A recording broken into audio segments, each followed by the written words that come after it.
Okay. Got it set up.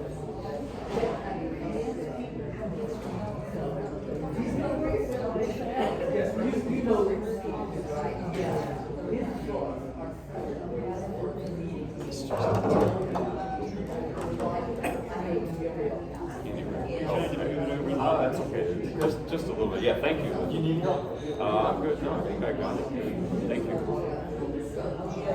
Appreciate it.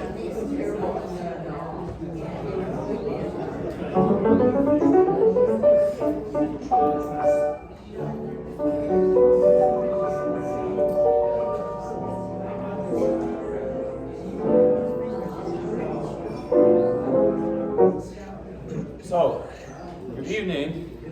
Hello. Thank you all for coming out. Big group. So, my name is Robert. I'm going to play some classical piano. I'll talk about it.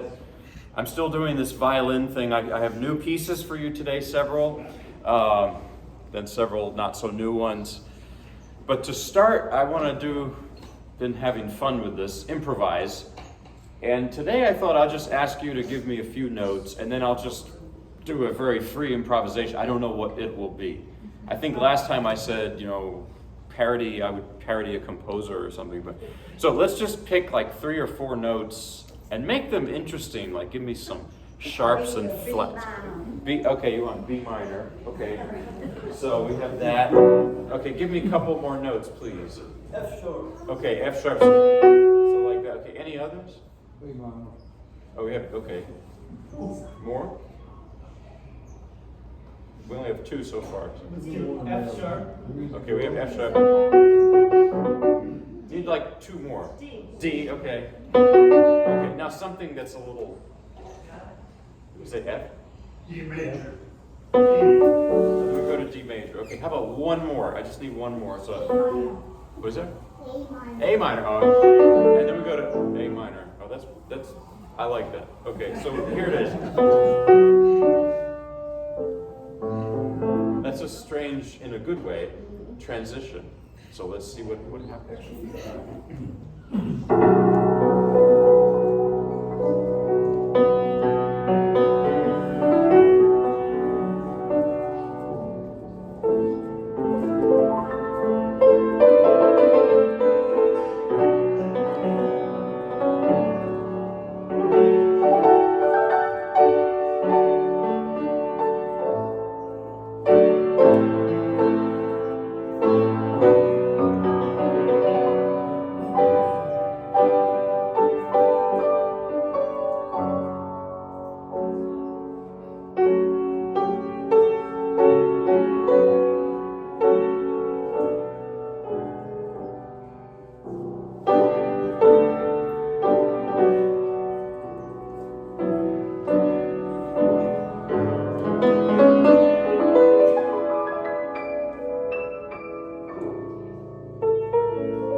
Started sounding like British music, Vaughan Williams, and then sounded like some movie music. I don't know.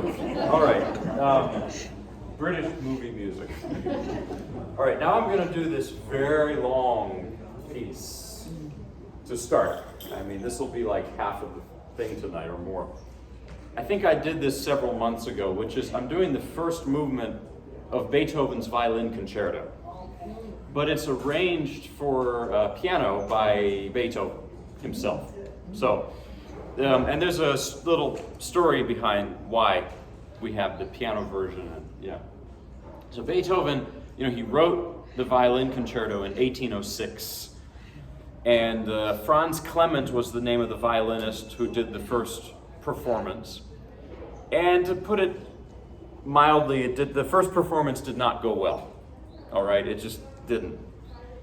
Maybe the piece is compared to other Beethoven pieces, it's quite mellow, it's very serene and peaceful.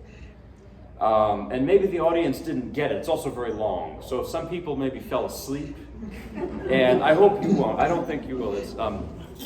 So what Franz Clement did was he noticed that it wasn't catching on with the audience. So after the first movement, which is like 25 minutes, I'm just going to play the first movement.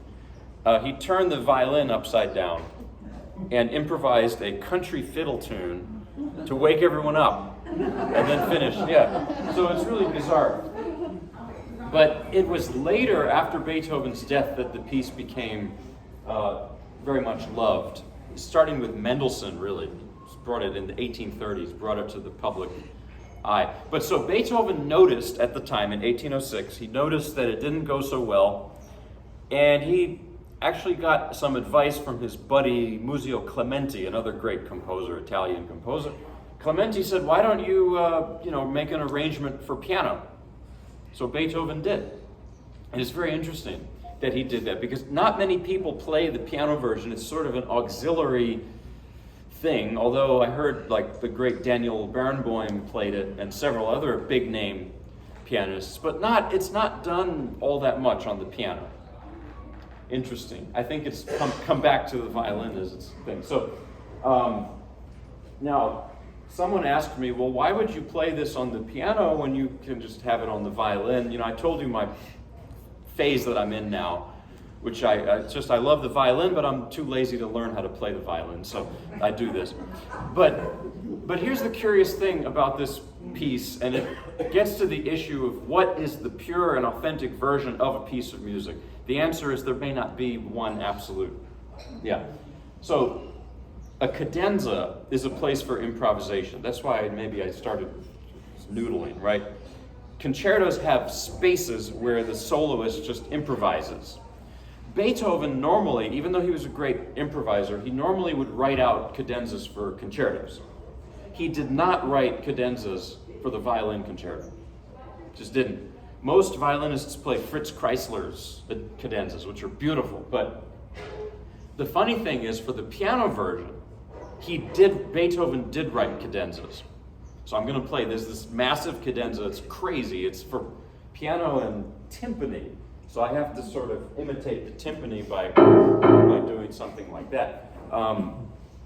It's just interesting. Some violinists take the piano cadenza and they adapt it for violin. So it all gets very confusing. Couple things about Beethoven. I may have said this last time, but it's worth saying again that Leonard Bernstein said it very well about Beethoven. He was one of the best Beethoven interpreters. He said that if you isolate melodies or tunes, you could say, from Beethoven's compositions, they're not remarkable. The F minor famous sonata of Appassionata it's just an arpeggio. And then this piece is just a scale. That's so simple. Or what about that's just a rhythm. Bum, bum, bum, bum. It's almost primitive. But it's what Bernstein says what Beethoven does with it, how he develops it into a big piece of music.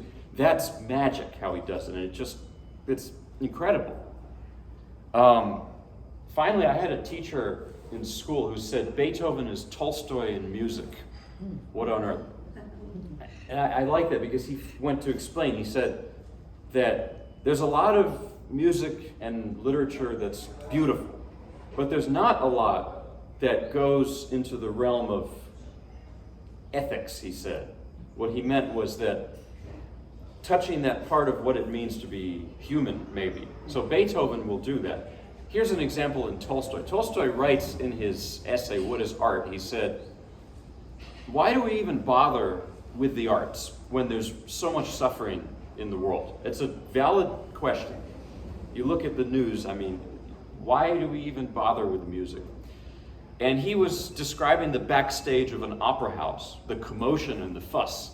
Why do we do this? When And then he concludes that if one person leaves that performance with a little more compassion in their heart, it's done its job. And I think Beethoven does that. I really think that he reaches that. So here is the first movement of the Beethoven Violin Concerto, but arranged for piano by Beethoven. So.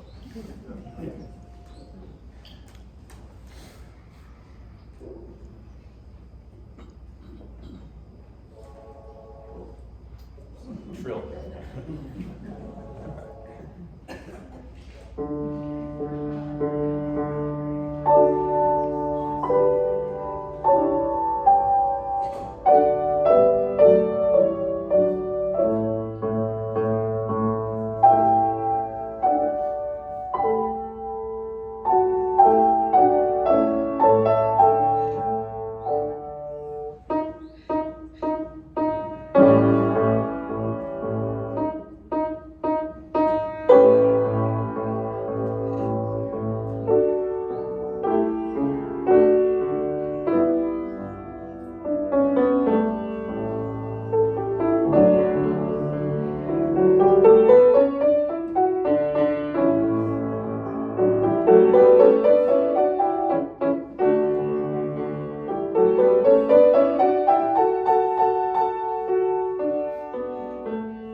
tabs on the time because,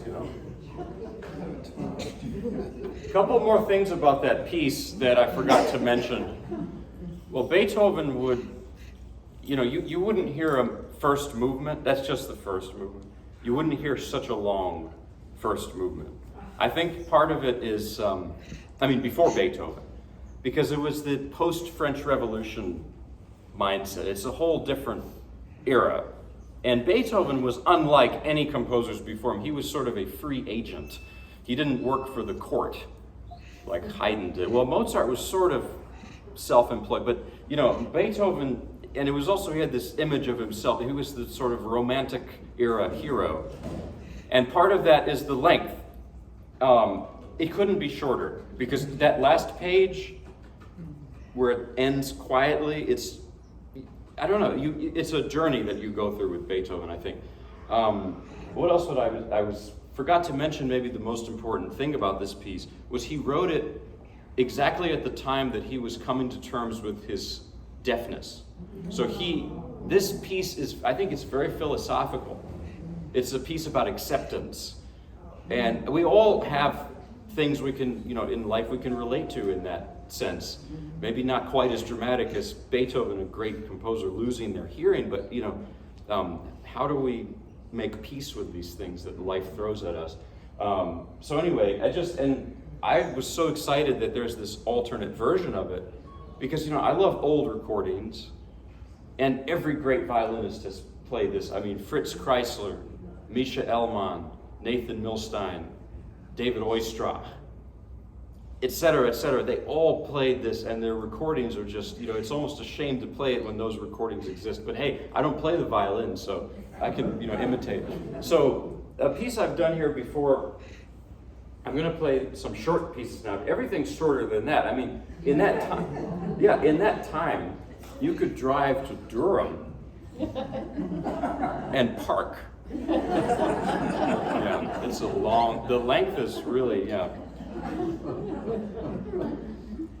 So here's a very short piece by Maurice Ravel I've done before here. This is called Pièce en forme de habanera, piece in the style of habanera, which is it's a pepper, but it's also a Cuban dance.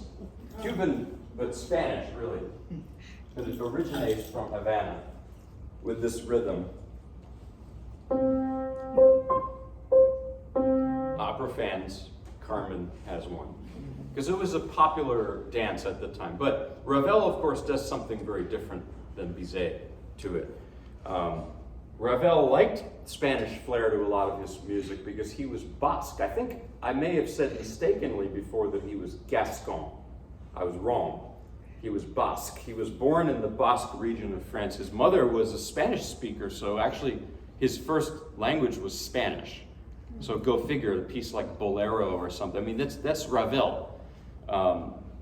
Ravel was kind of a peculiar guy, loner, very short. He had loads of cats, so immediately I love him for that, 'cause I'm a cat person. I like dogs too, but cats, I have cats, or they have me rather.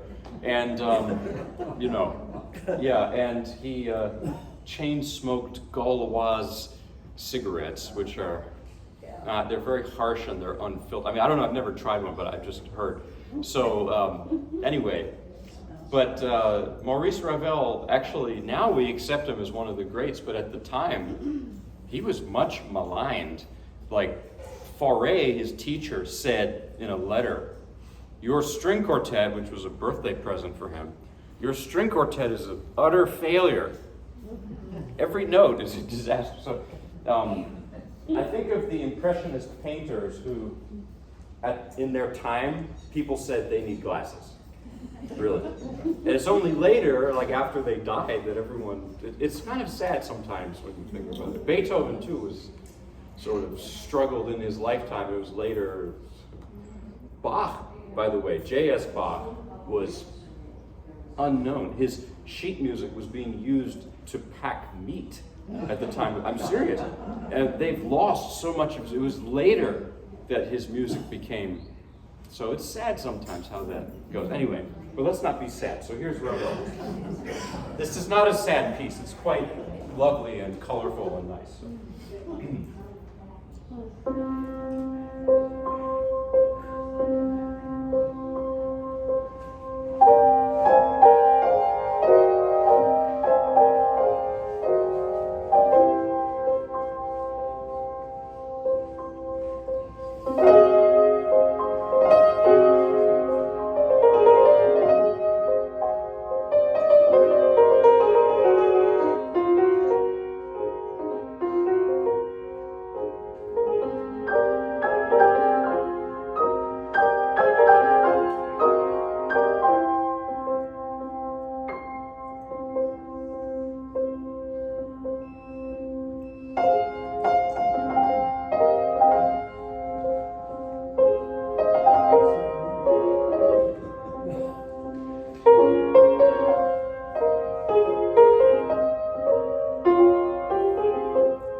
piece. This is from earlier. If that's 20th century, so go back to the 19th century. I don't go necessarily in chronological exact order because I'm not good with dates or times sometimes, but that's another story. This is a piece called La Cinquantaine, the 50th anniversary, by Jean-Gabriel Marie, French composer in the 19th century. It's from a suite called the Golden Wedding Suite. And I picture, because this piece combines joy and melancholy, so it just blends it so well. I think of a married couple celebrating their 50th anniversary, and there's a mix of, nostalgia, but also happiness. Music can do that sometimes. It combines laughter through tears or something, but in an understated way, like this piece. So anyway, I love this piece very much. It's normally done on violin. I might mention the recordings I love of this. Well, it's a cello piece originally. And Fritz Kreisler's brother, there's a recording of him playing it on cello. Funny enough, I'll play some Fritz Kreisler next. But it's just magic to hear it. Don't listen to me. Go listen to YouTube. That's really where it's at. So.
Russia, where my mother's from, and my uncle, half of my family's from there.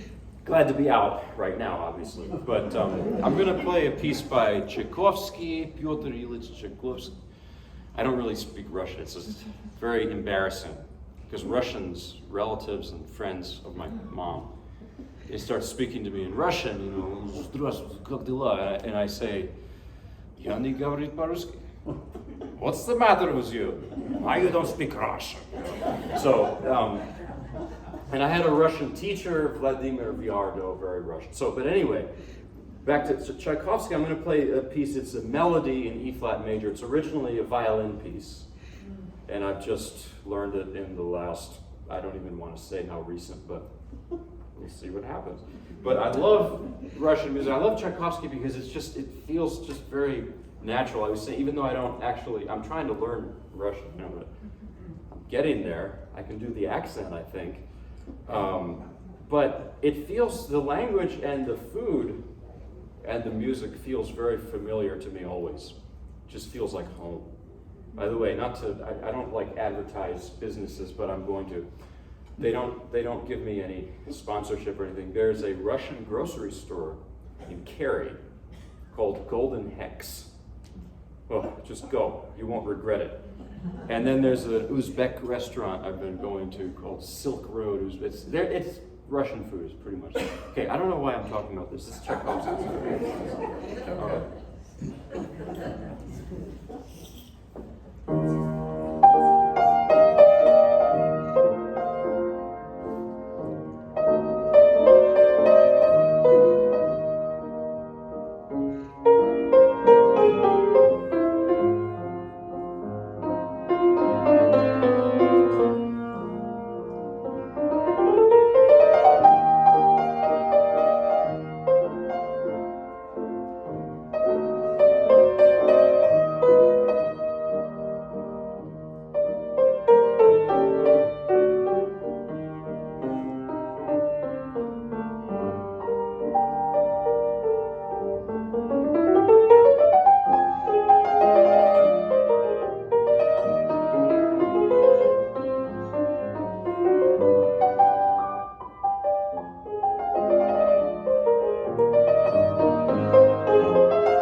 funny enough, Tchaikovsky was not accepted by his Russian composer peers as being Russian enough. These types of purity tests are probably not such a good thing.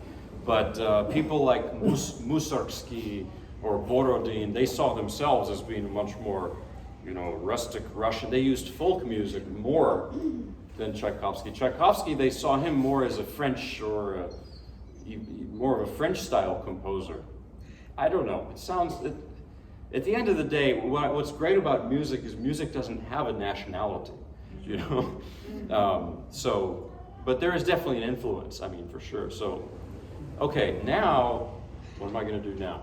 Oh, Fritz Kreisler. I'm going to play the Caprice Viennois by Fritz Kreisler. I think I did it last time. It was brand new. Now it's no longer so brand new for me. This is Kreisler's Ode to Vienna. And it's sort of a lullaby-ish, waltzy piece, of course for violin originally. And I want to say a few things about, Kreisler and Vienna. I think, you don't get more Viennese than Fritz Kreisler, Johann Strauss Jr., and Wiener Schnitzel. That's so Vienna. And yet there's this terrible thing that Vienna, there was one, I think a historian or someone said that Vienna is all about the waltz, right? But they waltzed in the 20th century. Vienna waltzed right off of a cliff between the First and Second World Wars. And the rise of fascism, anti-Semitism. So Kreisler was Jewish, he and his family, and he luckily got out. He came to America, was very happy here, made friends with Rachmaninoff. They played pranks on each other, But anyway, many people were not so lucky it didn't get out. So I think it's just a really sad and awful thing to consider that here's Kreisler and his music is so Vienna, and yet that culture just, in a horrible way, just rejected him. It's terrible. But anyway, this is an early piece of Kreisler's, the Viennese Caprice Viennois, and here it is.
Chrysler is one of the few classical composers that would be very fun to hang out with. I'm not, Wagner, I don't think so. Beethoven was, might have been once you got to know him, maybe. But Chrysler, I mean, you see photos of him. He was just this, always smiling and you could hear it in his music. He was a sunny and a positive person. And you don't have a whole lot of classical composers who were. I mean, I really don't think so. But anyway, here's a piece that is also kind of new for me, too new. And the reason I learned it is because it's not strictly a violin piece, although there is a violin version of it, I found. But I learned it because there's a place that I play, not here, but somewhere else, and there's a lady there who has asked me to learn this piece for about 2 years now. And I feel very bad. It wasn't exactly on my radar to do, but I just realized I have to, because anyway. I usually don't do like requests, but anyway, I did it. So I figured I have to, because I'm going back there next month. It's going to be embarrassing, so don't tell anyone I said it. So she means well, but she really wants to hear it. So this is called Malagueña or Malagueña. I don't speak Spanish. I played the one by Albéniz before here, but this is the famous one by Ernesto Lecuona. Well, I hope it's the same piece what I actually played tonight, because I just learned it. But yeah, so you'll recognize it probably. It's played a lot, I think, on guitar, although it's a piano piece originally. And Lecuona is interesting. The piece is Spanish themed. It's from his Andalusia suite, because Malagueña means a woman from Malaga in the south of Spain. So it has a flamenco Spanish, subject matter. But Lecuona was not Spanish, he was Cuban. And someone said he's like the Gershwin of Cuba. He took the native, folk music really of Cuba and put it into classical forms, basically. That's what Gershwin did, and William Grant Still and others in this country. And, I think of, when I play this, I think, of course, of my late teacher, Solomon Mikovsky, who was from Cuba. Died several months ago. I played a lot of Cuban music under him. Not this, he never let me play this. I don't know why, but he said, no, I do his voice pretty well, if you want to hear it. Actually, to my friends we all studied, they remember, I would do this impersonation for him. He thought it didn't sound like him, but a lot of friends who've studied with him before, they'll call me now, and they say, please just do his accent, because we miss him. We want to hear him. So, he used to talk in the back of his throat like this. This Cuban music is so beautiful. You have to play it with the passion. Oh. So anyway, sorry, I get carried away. So let's see what happens. Lecuona Malagueña. Is it Malagueña or Malagueña? I have to learn Spanish, but Russian comes first for me.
I'll work on it. I'll play it better next time. So, yeah, it's a great. I love the piece very much. There's so much I wish I had done with it. But anyway, I'm going to close with some gospel. I'm going to combine two old hymns with some improvisation. I'm going to do the Rock of Ages and Nearer My God to Thee. And the reason I would do that, I heard that recently, and I remembered that I'd read about that hymn. It's famous because, well, it's a very sad hymn. I'm going to play it, of course, in a Southern gospel style, so a little less downright depressing. But there's a famous story about that hymn, that apparently the musicians on the Titanic played it as the ship was going down. But here's the curious thing about it. I saw the music is written, the poem, the text is by a British woman, English lady. The music is by Lowell Mason in the 1850s. Well, he was American, and that's the famous tune. So,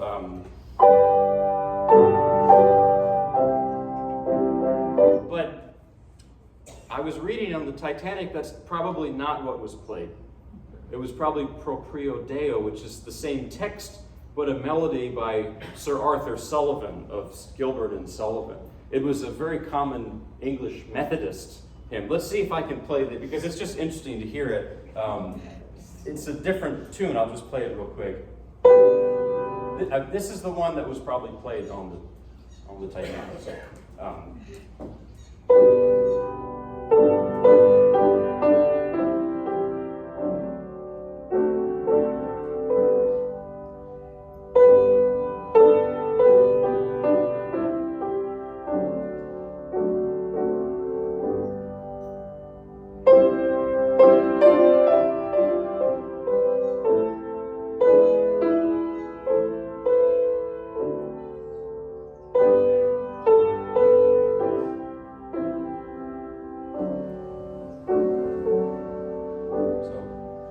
Quite different. And the reason that there's the 1950s movie and a more recent movie where they have that scene where the musicians are, but they play the American version. And I looked up, well, why is that? Well, because not many people know the British version. So a little historical, inaccuracy there. But okay, I'm going to play the American version because as lovely and beautiful as the British version is, you can't Southern gospelize it. You just can't make it Southern gospel. It doesn't work. But the Lowell Mason, and that's the thing about gospel music, is that it's just like America, the history, it's a melting pot of styles. And so many things, including the blues, have gotten into gospel, and it's just an incredible history. So, okay, two hymns, Rock of Ages and Near My God, with Southern gospel.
a spiritual Joshua Fit the Battle of Jericho and try to do some improvisation. So of course there's the great recording of Mahalia Jackson. I always say this every time, but Mahalia Jackson is probably the great. Martin Luther King said she's the greatest voice in a millennium or more.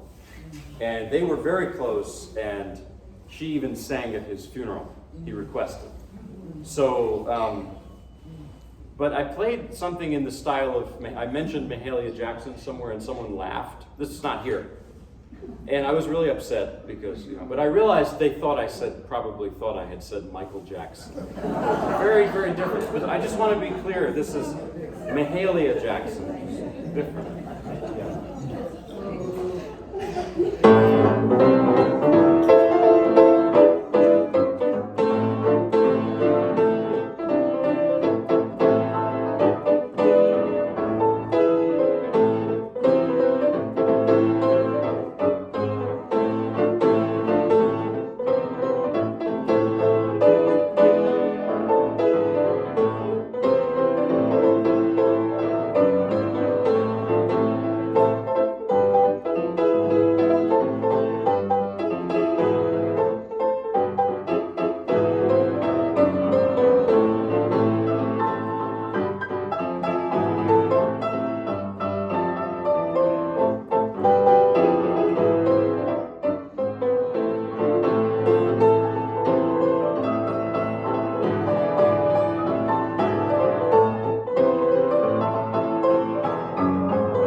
Thank you so much. Have a wonderful evening.